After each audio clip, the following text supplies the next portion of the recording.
Bonjour.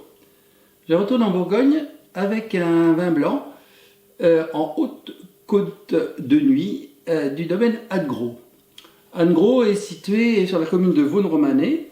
Elle dispose de 7 hectares avec des très beaux terroirs en premier cru et même en grand cru, notamment le Richebourg et puis aussi Clos de Vougeot, qui, je vous rappelle, est le premier cru et unique de la commune de Vougeot.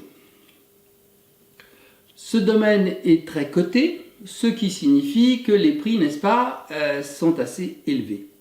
Alors, dans ces cas-là, soit on laisse tomber, soit on teste l'entrée de gamme, si vous voulez, parce que ces gens, en principe, ont une certaine réputation à tenir. Donc, je vous propose, c'est pour ça, une haute côte de nuit en blanc, 2023, cuvée marine. Cuvée marine, pourquoi? C'est le nom de sa fille, une de ses filles. Alors, je vous rappelle un petit peu que l'ensemble Côte de Nuit et Côte de Beaune est assez homogène. Hein. C'est toute une zone très boisée et un peu accidentée qui domine la vallée où on retrouve tous les grands crus de Bourgogne. Pendant des années, ils ont souffert d'une image de marque de vin un peu acide vert, que ce soit d'ailleurs en rouge ou en blanc. Et bien sûr, avec le réchauffement climatique, ils sont pour l'instant largement gagnants. Il y a pas mal de bonnes adresses, je vous en ai déjà parlé, je vais en rajouter une aujourd'hui.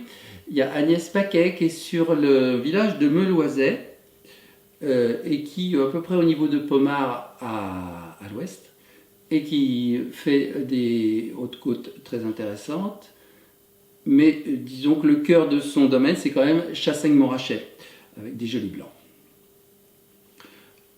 Nous allons donc voir un petit peu ce que donne ce haute côte de nuit. Bon, en 2023, on est dans les vins jeunes, bien sûr. Les vinifications sont assez classiques, mais un petit peu de passage sur fût. Ce terroir donc est en général à une certaine altitude, genre 400 mètres, climat frais donc, et ce qui explique qu'il soit favorisé par le réchauffement climatique qui permet aujourd'hui une bonne maturité. Où se situe exactement la parcelle? Eh bien sur la commune de Conqueur qui doit être à 2 ou 3 km plein ouest de Vaune-Romanée. Cette dame est mariée avec Jean-Paul Tholot qui est un viticulteur sur Corey-les-Beaunes et ils ont eu l'envie tous les deux de créer un domaine dans le Minervois. Mais j'avoue que je n'ai pas encore goûté leur vin de cette région, étant entendu que les prix n'ont absolument aucun rapport avec ceux de la Bourgogne, vous vous en doutez. Donc nous allons goûter ce chardonnay, voir un petit peu ce qu'il donne. Les vignes ont environ une trentaine d'années, ce qui est déjà très appréciable. Je vous parlais de vignoble à maturité.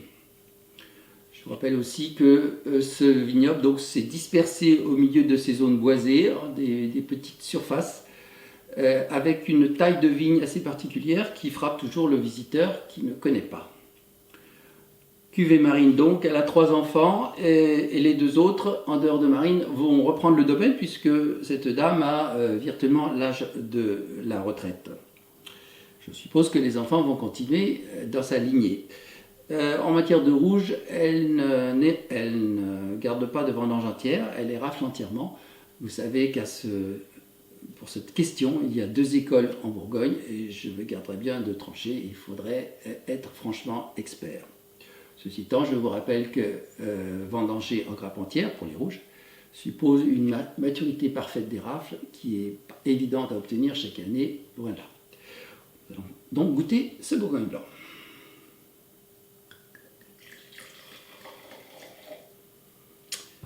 Belle robe brillante, or pâle, reflet vert. Donc nous sommes sur des vins jaunes, bien sûr. Un nez très typé de chardonnay, qui me fait un peu penser d'ailleurs au nez de Chablis. Vif, mentholé, d'amande. Très joli. Intense.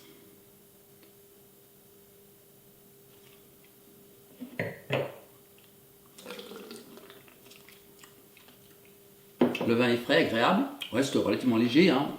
C'est non plus des terroirs de plus haut niveau. Alors, le problème, si vous voulez, dans les domaines comme ça, très cotés, c'est que même l'entrée de gamme est assez chère, hein, ça à 38 euros. Vous pouvez facilement trouver en haute côte de Beaune ou en haute côte de Nuit, sensiblement moins cher, mais on paye un peu la réputation du domaine. Ce n'est pas d'une finesse extraordinaire, on sent encore l'élevage, hein, puisqu'il s'agit d'un vin jeune, mais c'est vraiment une région que je vous invite à découvrir, bien loin des hordes touristiques, en été du moins. Alors, Anne Gros fait partie d'une association qu'on appelle Femmes et Vins de Bourgogne, qui a déjà un certain nombre d'années, qui a été initiée par Anne Parent à Pommard. On y trouve, je crois qu'elles sont une douzaine, on y trouve beaucoup de bonnes adresses, dont je vous ai déjà parlé, par exemple Nathalie Fèvre à Chablis. Il y a aussi des personnes qui ne sont pas vraiment propriétaires, mais qui sont bien connues dans la profession, comme Ludivine Griveaux, régisseuse comment on appelle ça, aux Hospices de Beaune, voilà. Et puis aussi Véronique Drouin de la maison Drouin. Il y a aussi Christine Dubreuil du domaine Dubreuil-Fontaine à Pernan-Vergelès. Et je crois qu'il y a aussi Sophie Signé qui, elle, est dans le Mâconnais.